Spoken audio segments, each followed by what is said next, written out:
Pessoal, sejam todos muito bem-vindos ao Máquina, mais um vídeo direto da oficina na companhia de um carro que eu tenho certeza que muitos de vocês têm curiosidade em saber detalhes da parte mecânica, da parte de engenharia. Hoje a gente está na companhia do BYD Tan, veículo 100% elétrico de uma marca totalmente nova aqui no Brasil e que a gente vai poder mostrar para vocês todos os detalhes do carro aqui na oficina, na companhia de Fernando Kifuri, Fernando Borges.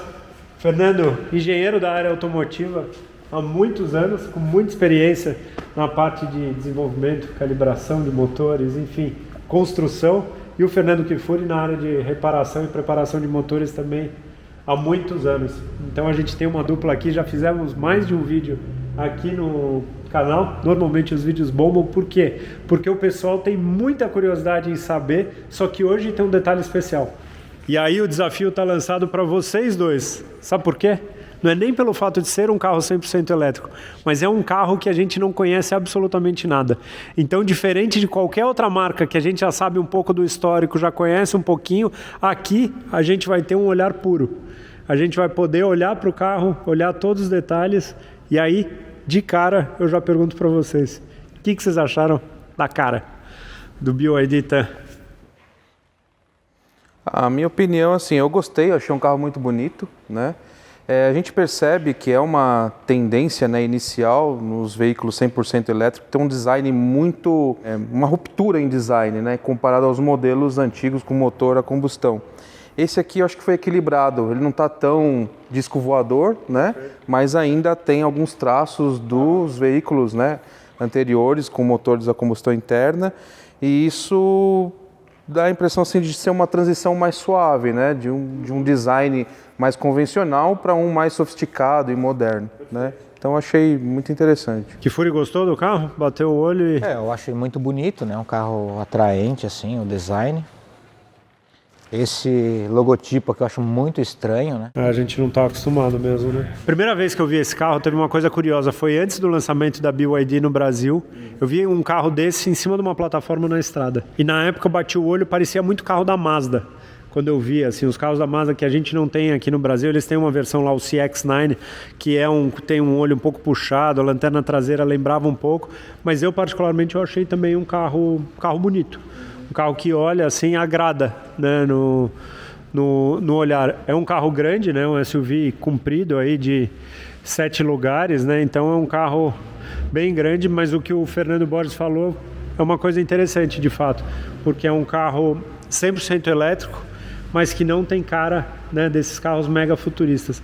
Aí eu acho que entra um ponto, porque se eu não estiver falando besteira, esse carro na China tem com motorização 100% combustão.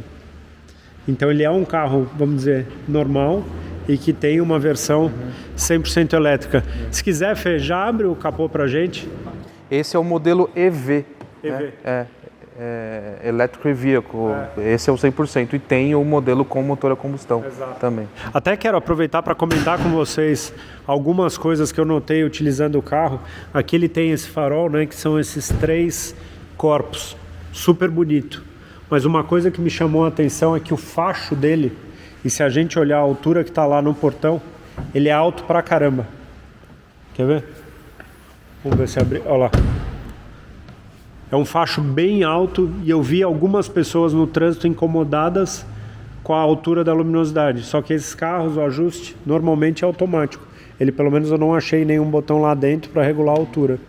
E as pessoas reclamaram. Não sei também se essa é uma versão que veio e tem uma calibração de farol diferente, mas enfim, incomodou. Mas essa percepção corrobora com outro mercado, né, norueguês, onde esse carro já foi vendido umas 1.500 unidades e eles também reclamaram a mesma Sério coisa. mesmo? Tiveram a mesma percepção. Olha que louco.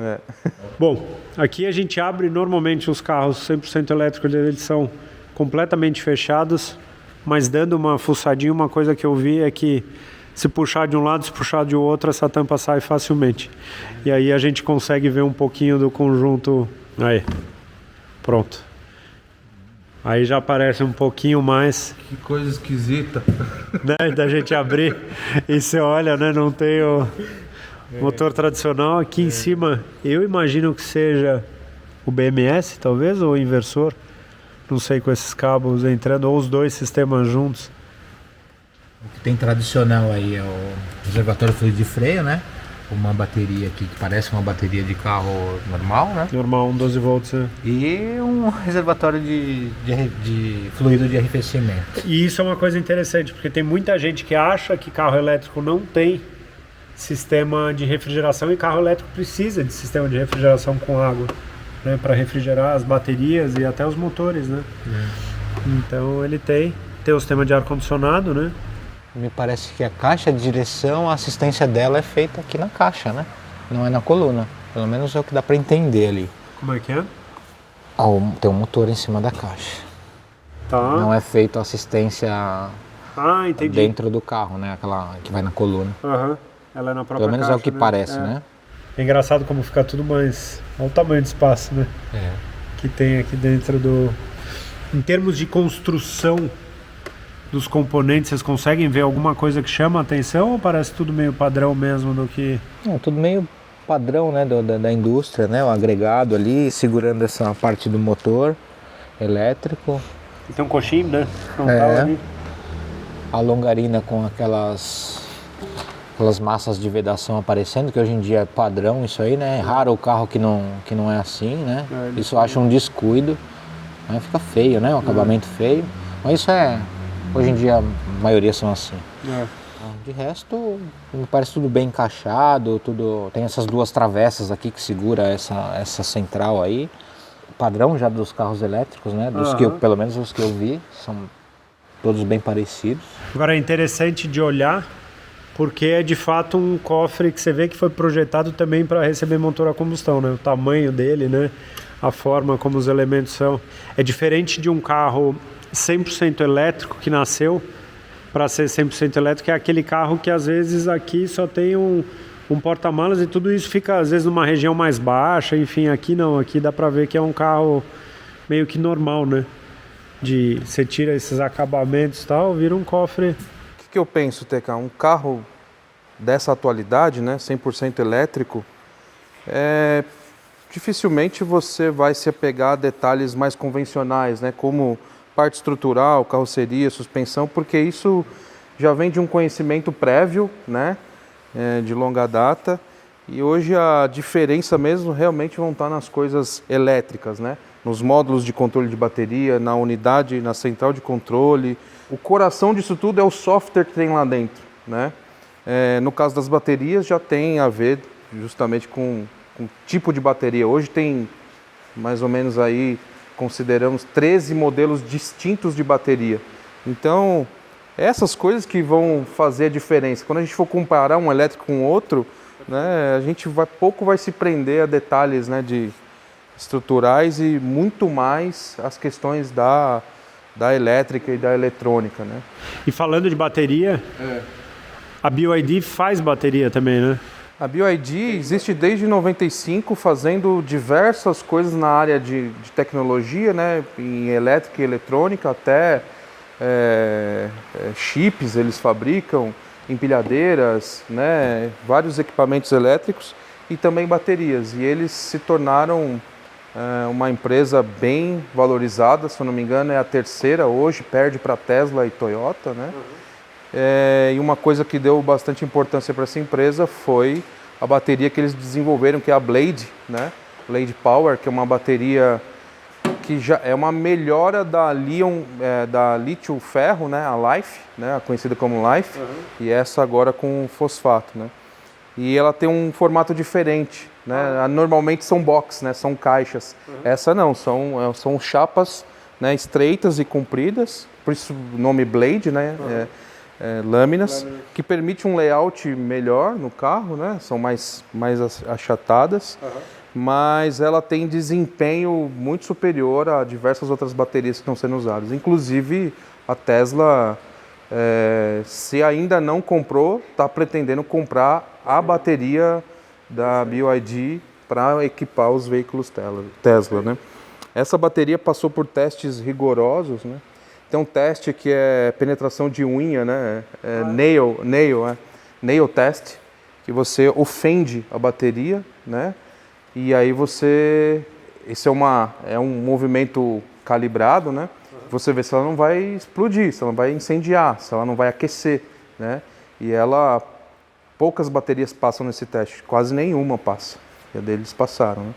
Ela é submetida a temperatura elevada de 300 graus, não teve problema nenhum, né? Durante o nail test ela ficou com temperatura máxima de 60 graus, né? Ela sofreu diversos testes de dobra, de impacto e desempenhou muito bem, né? Mas também teve alguns eventos aí em que houve falha, né? Um ponto em um workshop, numa apresentação, mas pode ter sido algo pontual que talvez até outros competidores aí do mercado tenham sofrido também, né? Enquanto a gente estava aqui conversando, o Fernando estava dando mais uma olhada. E aí? Sistema de radiador, né? Tava dando uma olhada, mas é muito parecido com o carro a combustão, né? Tem uma coisa aqui que eu olho, que me chama a atenção, e aí com o meu olhar um pouco diferente de vocês, e que eu começo a olhar a parte de acabamento, né? Você tá vendo o cromado aqui, que parece que ele tá descascando. Não sei se é impressão. Vocês conseguem ver isso? Ó. Eu já tinha percebido. Né? O capô é de aço, né? Não de aço? Eu acho que num veículo elétrico, quanto mais leve seria melhor, né? E um capô de alumínio em 2022 seria bem-vindo, né? É bem pesado. Ele é um carro de mais de 2.000 quilos, né? 2.450 quilos. Ô Fê, será que bem pesado. Pelo tipo de construção que parece de ser um carro a combustão, será que isso interferiu no peso? Não é como um Tesla, né? O Tesla você abre aqui, é tudo diferente, Você vê né? que nasceu daquele jeito, né? É possível, Fê. É possível sim. De fato, alguns pontos da estrutura são diferentes pela distribuição de peso, né? Hoje a maior parte do peso está no assoalho, está bem distribuído, né? Ao contrário de você ter um powertrain inteiro aqui na frente, né? Mas como esse modelo ele nasceu com um motor a combustão também, né? O modelo híbrido, é feito um investimento em ferramental, né? E não são poucos, muito ferramental. Então não dá para você ficar criando novos, né? Vamos aproveitar o que tem, né? Só faz adaptação, por isso que dá essa impressão da gente olhar e imaginar que antes ali dentro teve alguma outra coisa, né? Fica bem nítido isso daí, né? O que você estava comentando antes da gente começar o vídeo? Você comentou alguma coisa relacionada à cor? Não, eu tentei imaginar o porquê da escolha perolizada, porque em testes em túnel de vento é comprovado que pintura perolizada desempenha melhor aerodinamicamente. Então o avião tem pintura perolizada. Então eu não... isso aí é do submundo mesmo dos aerodinamicistas, né? Só que é uma pintura cara, né? Mas quem está buscando vantagem, né, de autonomia, principalmente que a autonomia desses carros hoje é um indicador muito importante, né? A primeira pergunta, quantos quilômetros faz com uma recarga? E um outro problema dos carros elétricos, não é um problema, é diferente do que estamos acostumados. A autonomia de um carro elétrico é superior na cidade, no perímetro urbano, em relação à estrada. A autonomia na estrada é menor, diferente de um carro com motor a combustão. Porque é interessante, né? Porque para ele se manter em velocidade, ele precisa... Não tem momentos de regeneração. Então, no perímetro urbano, você regenera muito. Então, isso acaba te dando uma autonomia melhor, em torno de 100, 150 quilômetros a mais, só pelo fato de você regenerar. Na estrada, não. Você está sempre com a propulsão ativa. Exatamente. Então, se você pensa em ter um carro desse para viajar, realmente é preocupante a autonomia. Então, talvez a ideia da pintura perolizada foi ganhar um pouco mais, né? Mas isso seria, eu acho que não é o caso, não. Eu só tentei imaginar algo, possibilidade. Talvez quiseram só trazer o requinte do carro, né? Enfim, deixar ele com uma aparência mais agradável. Uma coisa assim, que esse carro eu acho que tem um grande desafio aqui no mercado nacional e mundial, é porque ele é posicionado como um carro de luxo. E ele é posicionado para competir como um carro de luxo. Né? Então eu acho que você entrar para bater de frente com marcas tradicionais é um negócio mega desafiador. Né? Porque uma coisa eu falo, que é o carro ter os equipamentos, outra coisa é esses equipamentos desempenharem bem, durarem. Né? Então, detalhes como eu olhei, por exemplo, assim, essa história do cromadinho, que já está dando uma uma saidinha, né? Tem algumas coisas aqui dentro que particularmente, assim, eu gostei bastante, mas que tem muitas coisas também que não me agradaram tanto. Acho que a primeira delas é que você bate o olho na cabine do carro, vou até abrir a porta aqui. É uma cabine que, de certa forma, impressiona, assim, né? Quando você olha os elementos cromados, o couro, né? Assim, ele, de fato, você olha e você vê que é um carro de luxo, assim, né? Como ele se apresenta, né? Tem umas coisas bem bonitas nos acabamentos. Eu, particularmente, não gosto do amarelo no banco, laranja, aqui meio alaranjado, eu acho que não precisaria ter. Eu acho que o cinza aqui, esse meio, quase um café com marrom, para mim ele basta. Quando vem aqui pro painel, por exemplo, ele tem a costura aqui que parece uma alcântara, só que ela parece um pouco mais grossa que a alcântara. Eu acho que quem teve contato com alcântara, assim, ela marca menos, assim, do que o normal, assim. Até mesmo a textura que tem da pintura, assim, sabe? Tem uns detalhezinhos, eu não sei se vocês conseguem ver aqui no canto, assim, que ela tem sabe, não é uma superfície perfeita. Tem a história da tela aqui no meio, que para quem nunca viu, vou até ligar a ignição.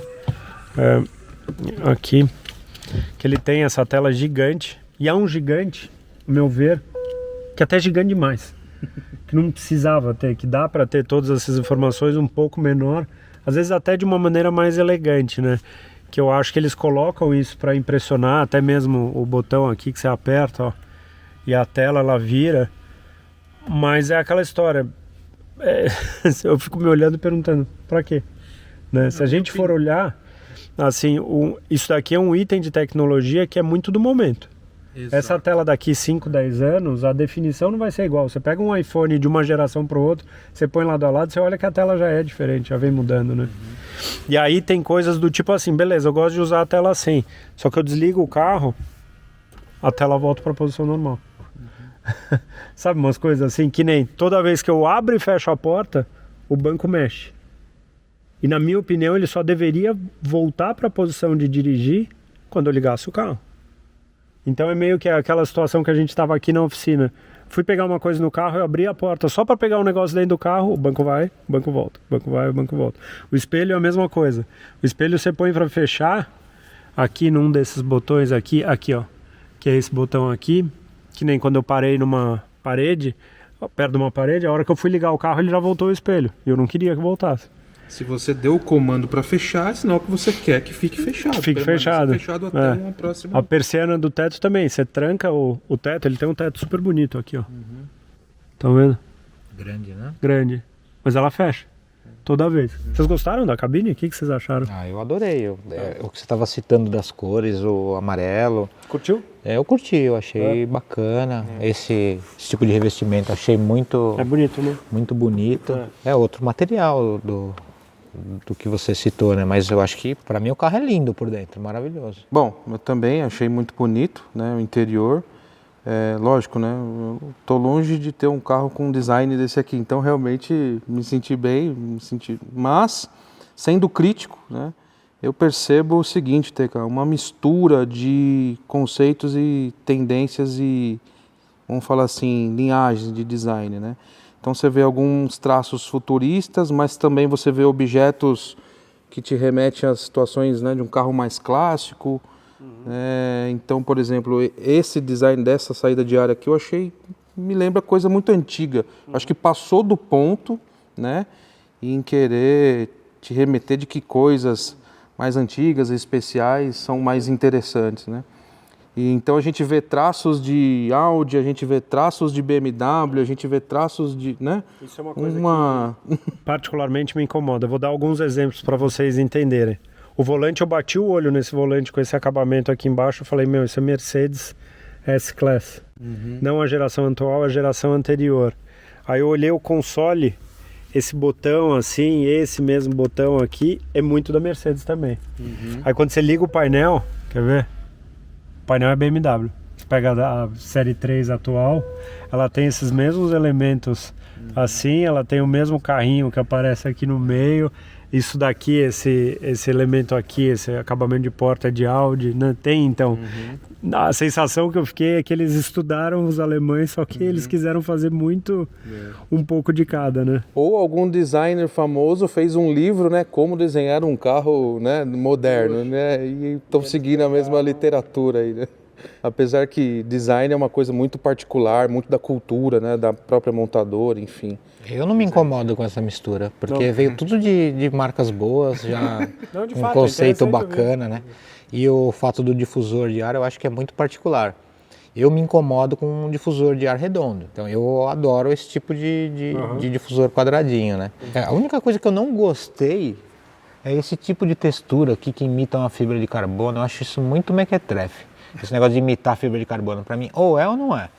E esse negócio aqui eu acho muito estranho. Não sei para que tem isso aqui. Esse tipo de acabamento liso, assim, onde você possivelmente pode pôr a mão, eu acho muito ruim. De resto, para mim, o carro é perfeito, por dentro. Esse botão é de Audi. Audi usa esse conceito, assim, desses botões retangulares, sim, com certeza. que eu gosto muito de levantar e abaixar o volume nesse rolinho aqui, eu acho muito mais prático. E com as teclas de um lado e de outro. Quanto à tela, TK, a minha opinião é o seguinte, pode não agradar a muitos, né, o tamanho realmente exagerado, mas como é um elemento muito moderno, muito presente, né, e decisivo até na compra, né, hoje um carro que não tem uma telinha no meio, né, enfim. Então, os fabricantes dos elétricos querem pegar os elementos principais e fazê-los bem diferente dos modelos antigos a combustão. Então, por que não pegar essa tela e fazer ela realmente diferente, fora do comum? E é um fora do comum, mas por outro lado é uma coisa que para mim é inspiração de Tesla. Né? Que o Tesla começou no Model S com aquela tela em pé, agora a Tesla é tela deitada, né? E para quem ainda não viu a chave do BYD, vou mostrar para vocês. Lembra de alguma coisa essa chave para vocês? Né? Uma coisa que é interessante é marca que a gente não está acostumado, né? Que a gente olha antes, até se acostumar assim com o logo, com a grafia, ainda fica estranho, né? Pelo menos eu, assim, eu olho para... O logo seria muito melhor no na grade. volante e na grade, né? De fato. Do que esse elemento. Que com certeza tem um significado, mas pra gente... Não, e uma coisa que a gente tem que pensar é que o mercado da China é um mercado gigantesco de carro e que até onde eu sei, se não me engano, esse é o elétrico mais vendido na China. Então, um carro, de fato, de volume. Os volumes por lá são proporcionais ao tamanho da população do país. Né? 1 bilhão e 400 milhões. É uma loucura. É absurdo. Vamos levantar?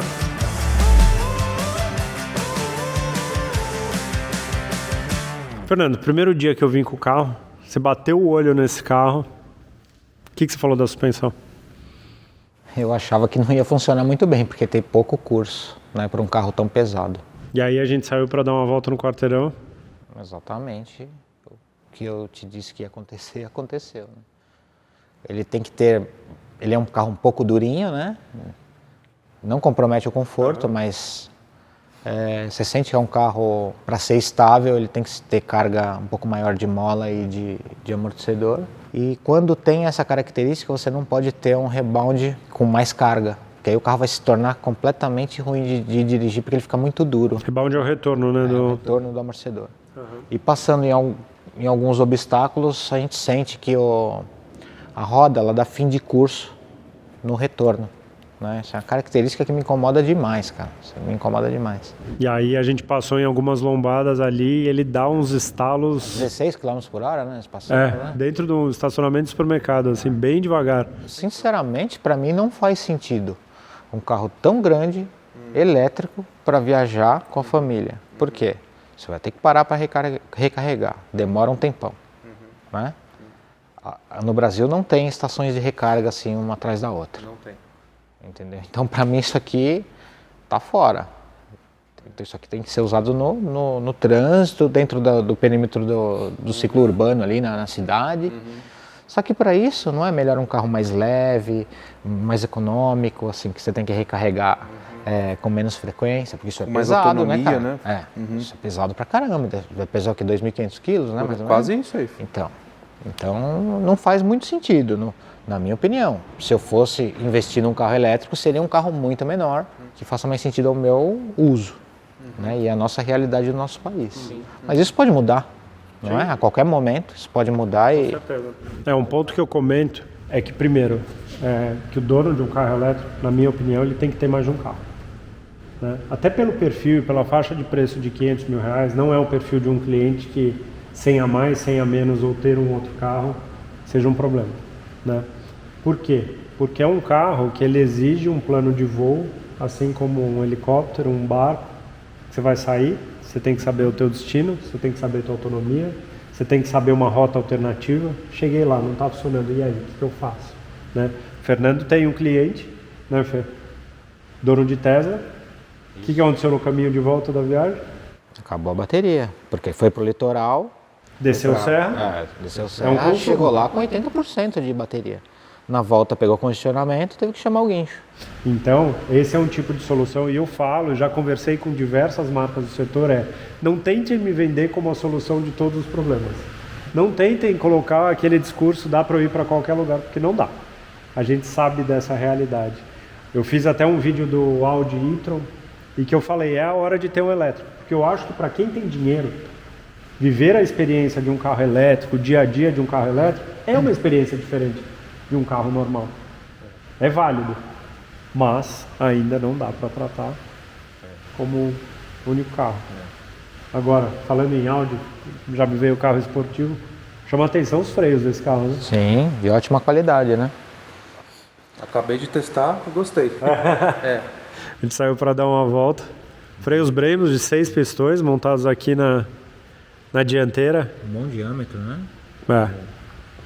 Ele é bem grande. Aproveitando, falando de freio, uma coisa que eu achei estranho, me impressionou, é o quanto a frente do carro afunda no momento da frenagem, né? E a traseira levanta. Então você consegue sentir que a carroceria inteira está né, se apoiando. Eu não sei se isso é para resolver um problema de frenagem mesmo do carro, né? Você transfere mais peso para frente para poder aplicar uma potência de frenagem maior e garantir com que o carro, né, diminua a distância para velocidade zero, né?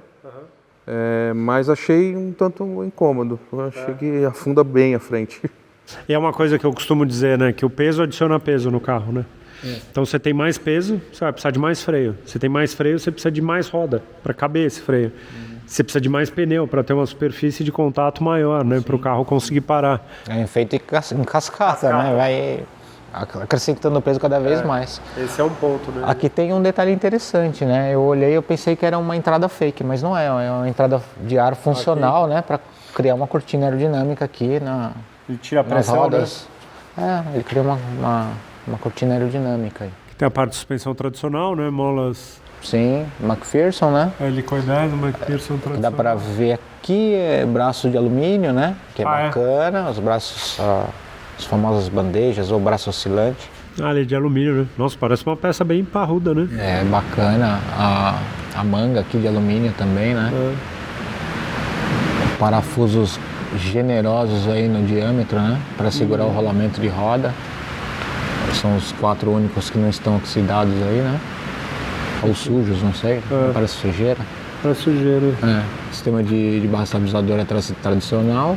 Aqui é normal, como qualquer SUV moderno, né? Assim, não tem nada de outro mundo aqui. Um carro comum. Esse carro ele tem um motor montado na dianteira e um motor na traseira, né? Perfeito. Aí o motor dele. Ao todo esse carro produz mais de 500 cavalos, né? Então, Isso. tipo, é interessante, né? Ele tem 2 motores, né? Isso é uma coisa realmente interessante, porque você consegue gerenciar muito bem a distribuição de potência entre dianteira e traseira. Num sistema mecânico convencional, né, com um único motor a combustão, a transmissão torna-se muito complexa para poder gerenciar isso daí. Tem sistemas mecânicos mais simples, né? Mas os mais modernos, que contam com muita eletrônica, a transmissão torna-se muito mais caro que o próprio motor do carro, porque ela tem que ser muito sofisticada para poder ter todo esse controle. Aqui não, é um motor atrás, um motor na frente, e você tem controle total da distribuição de potência. Simplifica demais a coisa. E é interessante, né? Que aí entra um outro ponto. tem um motor aqui, nada aqui embaixo, né? Nada não, sistema de bateria, né? Mas vamos dizer, o nada que eu quero dizer, e ali atrás o outro motor, né? Aqui tem uma bomba d'água elétrica. Ah, é verdade. Aqui, né? É. Dá pra ver, hein? Aham. Ao mesmo tempo, tem que a gente ver esse assoalho, né, tão liso, não tão plano, simples. Essa é a ideia, né? Esses carros têm que ter essa aparência, passar essa impressão de simples, de slim, né? Até porque quando a gente fala de aerodinâmica também, ajuda nesses carros, né? Sim, isso em qualquer carro, né? Eu nem entrei na questão da dinâmica, mas mesmo que não tivesse a questão da dinâmica, estão sempre procurando fazer linhas lisas, planas, suaves, né? Que é o que representa, que é o que querem representar. Então, basicamente, o carro é composto, né, por um motor na dianteira, baterias no meio e um motor aqui atrás. Aqui ele fica mais evidente. É interessante que ele tem um quadro aqui atrás, né? Que parece um quadro de carro 4x4 mesmo, né? Aqueles que a gente vê E todo de alumínio, né? E todo de alumínio, é verdade, ó, dá uma olhada. 2 braços aqui de alumínio também, né? Uns belos braços, olha o tamanho do braço. Muito reforçado, né? Olha o tamanho dessa peça, né, filho? Realmente. Olha. Realmente. E parece uma suspensão McPherson atrás também, né? Assim, ó. Conjunto, né? 2 pontos de fixação embaixo. São 3, né? Um Forlink, né? Pode ser chamado. O McPherson só na frente. Ah, é só na frente. Só na frente. E se você observar esse quadro, ele tem curvas, ele tem pontos assim muito bem pensados, né? Nervuras de reforço no ponto certo, onde tem concentração de tensão, tiveram preocupação. É uma peça muito bem bolada, sabe? E de alumínio, né? Então buscaram leveza, mas ao mesmo tempo a rigidez necessária para suportar o conjunto aí. Aqui tem um material bom aqui, né? Absorvente de ruído para caixa, né, de roda. Que isso é uma coisa que eu comento, né? Que o carro elétrico ele tem que ser bom nessa parte de acústica, né? Porque você não tem o ruído do motor tradicional, então você tem outros sons, né? Que se tornam mais evidentes. E o de rodagem é um, por exemplo, né? Eu estranhei não ter uma cobertura aqui, né? Isso aqui vira um paraquedas em alta velocidade, né? Se você olhar daqui, você vai ver que tem um buraco aqui enorme. A impressão até um gerador de ruído desagradável aqui, né? Também. E o motor, ele fica para baixo assim do carro, né? Quando você olha a altura onde termina o para-choque, se a gente traçar uma linha reta, mais ou menos, ele vai mais ou menos aqui, né? Então isso daqui você enxerga, né? De trás, assim. Bom, se você pensar, ele já, na parte de cima quase encosta no assoalho ali do bagageiro, né? Do porta-malas. Então talvez teve uma preocupação no volume interno da capacidade de mala. Ah, verdade, para não interferir, tá quase né? tocando lá em cima, entendeu? Faz sentido. Mais para cima você te prejudicaria o volume lá.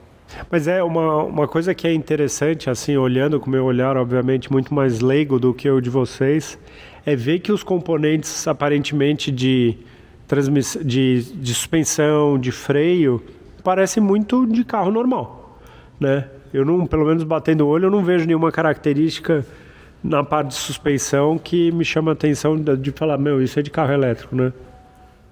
Não sei se vocês concordam. Para mim é muito parecido. Muito parecido, né? Alguma particularidade pode ter no dimensionamento do freio mecânico, porque ele passa a ser muito menos solicitado por conta da regeneração, né? E a regeneração tem um poder de frenagem grande, né? Se eu não me engano, esse carro tem até o modo da intensidade da regeneração, né? Isso vai afetar a potência de frenagem. Então, os freios mecânicos vão ser muito poupados, tá? Então, se a gente falar em longevidade de pastilha e tal, é outro. Então, talvez alguma diferença no dimensionamento desses componentes, né?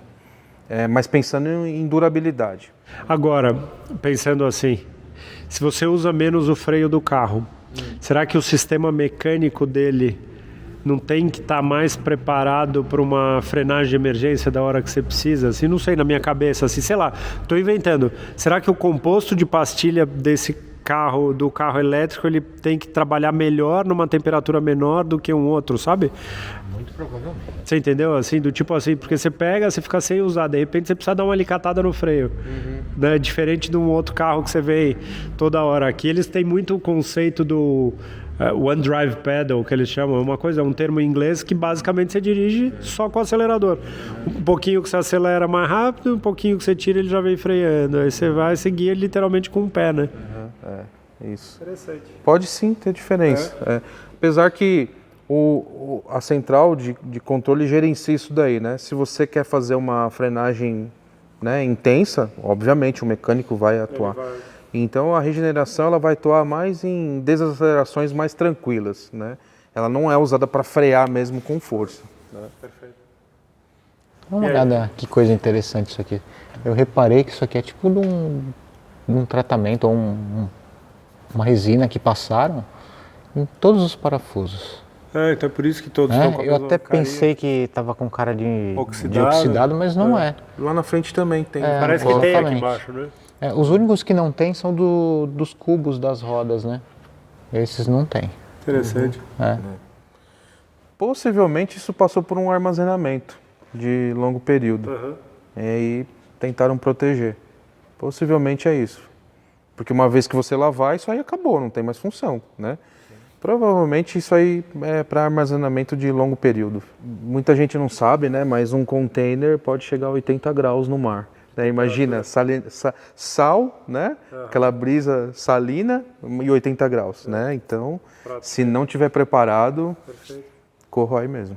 Só contando uma curiosidade de container, porque eu tive a felicidade de exportar o meu carro e trazer ele de volta. E uma das coisas que o pessoal que fez a exportação, eles falaram: Thiago, uma coisa aqui que é importante você saber e ter ciência é que o comandante do navio, ele tem autonomia para descartar container se assim for necessário. Se pegar uma tempestade, uma situação que ele precisa aliviar peso, ele pode ir lá e soltar as travas dos containers e... Mas até aí tudo bem, né? Mas quando falaram que ia descartar os menos valiosos primeiro, aí você se preocupou. Vai ser o primeiro. Mas uma curiosidade é que o carro a gente foi vistoriar o container que ele ia embarcar, justamente por conta de furos e você faz um teste de luz, basicamente a entrada aí do container e fechar a porta e ver se tem alguma luz entrando, justamente para tentar minimizar esse tipo de coisa. Porque pode acontecer, dependendo da altura e da posição do container, ele toma água do mar. Né?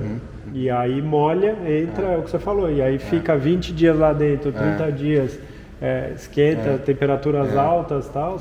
E aí, aprovado o nosso amigo aqui, no olhar de vocês? Eu achei um carro bacana, bonito, né? Internamente eu achei melhor ainda. É o que eu falei, se fosse para comprar um elétrico, eu ia para outro caminho, um carro mais leve e para usar dentro da cidade. Mas nada que no futuro... Mas em termos de componentes empregados, assim, nada que chame a atenção, né? Que desabone o carro, né? Não, tudo bacana, bem montado, né? Apesar, TK, que é o seguinte, como a gente vê muita coisa comum, corriqueira aqui, né, que a gente está acostumado, a parte de engenharia eu diria que ela está resolvida, né? O pessoal hoje sabe como dimensionar essas coisas, como fazer, mas um carro nesse nível de modernidade, a parte mais relevante para mim está no software, está na eletrônica, coisa que a gente não consegue ver aqui, né? A gente faz dá uma visão superficial, né? Mas hoje, quando você vai desenvolver um veículo do zero, 70% do custo está ligado a profissionais de tecnologia de informação, de software, né? Rede CAN, segurança, infotainment, né? Estratégia de calibração. Então, o profissional mais relevante hoje está sendo o cara de tecnologia de informação, que tem domínio em software. Estão contratando funcionários da Microsoft, né? Da Google até para poder desenvolver isso. Interessante isso, porque, de fato, a parte mecânica é conhecida. Né? É meio que, se você fizer aquela coisa meio by the book, que nem fala em inglês, meio que o que está ali no livro, ali você... Mas essa parte... Quer ver um detalhe? Vamos tentar mergulhar um pouco mais na parte técnica de carro elétrico, né? Todo mundo que tem automodelo elétrico aprende isso que eu vou falar agora, né? Automodelo é carrinho de controle remoto, linguagem. Isso aqui é uma cópia em escala tem carrinhos de automodelo elétrico super sofisticados, com um monte de tecnologia que tem aqui, né? As baterias, ela não tem uma bateria, são várias baterias, são células, né? E elas quando sofrem carga e descarga, elas começam a se deteriorar, principalmente se a temperatura for muito alta, né? Ou se a tensão da célula cair demais, você aniquila aquela célula. Mas elas não são uniformes, umas se deterioram mais do que as outras. Você não tem um controle preciso ali das placas dentro para que elas se desgastem uniformemente. Então é preciso que você tenha um módulo que fique olhando todas as células, 60, 80, 100 células, né? Ligadas em série, né? Por isso que dá 300, 400 volts, né? E esse módulo fica gerenciando a saúde de cada uma delas. Porque imagine, se fosse uma bateria só, quando desse problema, você teria que trocar ela inteira. Agora não, o módulo ele consegue perceber qual célula está deficiente e você consegue, num diagnóstico, perceber a única que deve ser substituída. Perfeito. Né? Isso te dá, é uma tentativa de reduzir custo de manutenção com bateria. Né? Mas como que isso é gerenciado? É um software, um algoritmo que fica analisando estatisticamente o comportamento da célula para perceber se ela está ruim ou não. Então, por exemplo, você injeta um pouco de carga na célula e para de injetar carga e monitora o comportamento dela. Está caindo a carga depois que você aliviou ou não? Quando ela está chegando próximo do carregamento total, ela começa a mudar o comportamento dela, ela passa a receber diferente a carga e a forma como ela recebe denuncia a saúde dela. Então você imagina, você tem várias células e esse gerenciamento de cada célula é uma escolha de quem programa o módulo de controle. Então a Audi pode ter uma estratégia diferente, a Mercedes pode ter outra, não é um único algoritmo. Então o gerenciamento que você faz das células pode determinar a vida útil da bateria. Isso é uma coisa intrínseca que é resolvida com software. Né? Então não é uma solução mecânica, né? É software, coisa de programador. Né? É uma mistura dos químicos, né, que desenvolve bateria, claro, mas implementar isso em software depende de um programador. Né? Outra coisa, gerenciamento de temperatura, descarga. A bateria ela sofre muito com descargas excessivas. Então esse negócio gostoso de sentir o torque do carro elétrico, né? A gente dá 100% de TPS, não é TPS, mas que não tem mais throttle, né? Mas ele não deixa, ele leu posição de acelerador. Tem que se adaptar, né? Então essa descarga excessiva, né, instantânea de energia elétrica, isso é inimigo de bateria. Então talvez por isso esse carro não tenha uma pegada que eu senti lá no e-tron e no Tesla, ele sai mais manso. É uma estratégia que o programador fez, talvez para que a bateria tenha mais longevidade, não tenha essa descarga abrupta. Quanto de descarga ela consegue entregar para você usar sem superaquecimento? São coisas que vai demorar um tempo para nós, entusiastas, né, para o consumidor, começar realmente a avaliar um carro elétrico do jeito correto, não só ficar olhando a autonomia, não sabe? Exatamente, isso é muito superficial. Vamos entender um pouco mais, né? Como que eles estão fazendo o gerenciamento de bateria? É possível trocar uma única célula? Tem postos, né, de manutenção? É acessível? Né? A logística está bem estabelecida? Né? Aí sim você começa realmente a entender o carro, ganhar essa proficiência que nós já temos nos carros mais convencionais. Então isso aqui é tudo muito novo, é muito difícil a gente avaliar. Eu acho que só quem realmente trabalha no projeto ali profundo tem informações mais precisas sobre o que é bom e o que não é, né? E por enquanto para o consumidor é muito difícil comparar um com o outro, né? Falando só dos elétricos. Quero agradecer vocês por mais essa. Acho que valeu. Para quem manjar de carro elétrico e tiver informações complementares, fique à vontade de deixar aqui nos comentários e também deixem que carro que vocês querem que eu traga aqui na oficina para a gente dar uma olhadinha. Queria aproveitar, Teca, esse tema de carro elétrico, eu acho que ele é bem amplo. Eu tinha vontade de a gente fazer um podcast só para falar sobre isso, sobre eletrificação, sobre uma série de falácias que tem, né, sobre o assunto. E não dá pra gente fazer num vídeo pequeno, acho que é assunto para mais de hora. E aí ver se o pessoal acha interessante a gente se reunir e falar sobre isso, né? Se o vídeo pequeno do Fernandão deu quase uma hora, você imagina um podcast para falar sobre o assunto, mas vamos fazer. Não, mas eu acho legal. Uma das coisas que eu gosto muito da gente aqui interagindo é justamente de cada um ter, às vezes, uma percepção diferente para aquilo.